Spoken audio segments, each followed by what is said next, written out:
પછી સત્ય કોને કહેવાય? આપણે કહીએ ને સત્યનું આચરણ કરો, સત્યનું આચરણ કરો. તો સત્યનું આચરણ કેવી રીતે કરવું? સત્યનું પાલન કરો. તો સત્ય એટલે શું? અને બીજું, આપણે ભગવાન જયારે દેવકીજીના ગર્ભમાં પધાર્યા એટલે દેવતાઓએ સત્ય સ્વરૂપી ભગવાનની સ્તુતિ કરી. અને ભાગવતજીના પ્રથમ સ્કંદના પ્રથમ શ્લોકમાં જ સત્યમ પરમ ધીમહિ, ભગવાન પરમ સત્ય છે.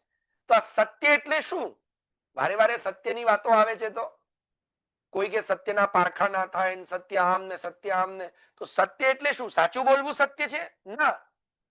ભગવાન કે છે સત્યમ ચ સમદર્શનમ. યાદ રાખજો, સર્વત્ર સમદર્શનમ સત્યમ. સર્વત્ર સમાન દર્શન એટલે દરેકની અંદર સમાન રૂપે રહેલા પરમાત્માને જોવા એ સત્ય છે. હવે તમે દરેકની અંદર સમાન રૂપે રહેલા પરમાત્માને જુઓ તો પછી તમે કૂતરાને પથરો નહીં મારો, ભૂંડને ખરાબ નહીં કહો. અને ભૂંડ જોતાની સાથે તમને વરાહ ભગવાન યાદ આવશે, કેમ કે સુવર પ્રભુ છે.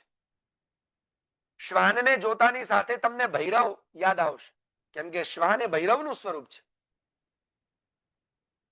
સર્પને જોતા જ તમને શેષનાગની યાદ આવશે. ઉંદરને જોતા જ તમને ગણપતિની યાદ આવશે. સમજ્યા? એમ કેવા મોરને જોતા જ તમને ભગવાનના મોરપંખની યાદ આવે.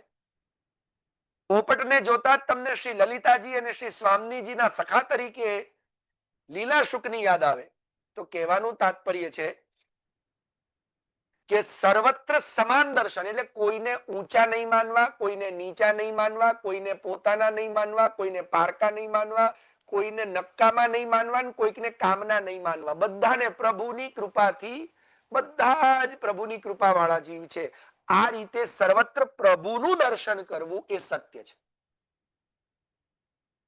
પ્રભુનું દર્શન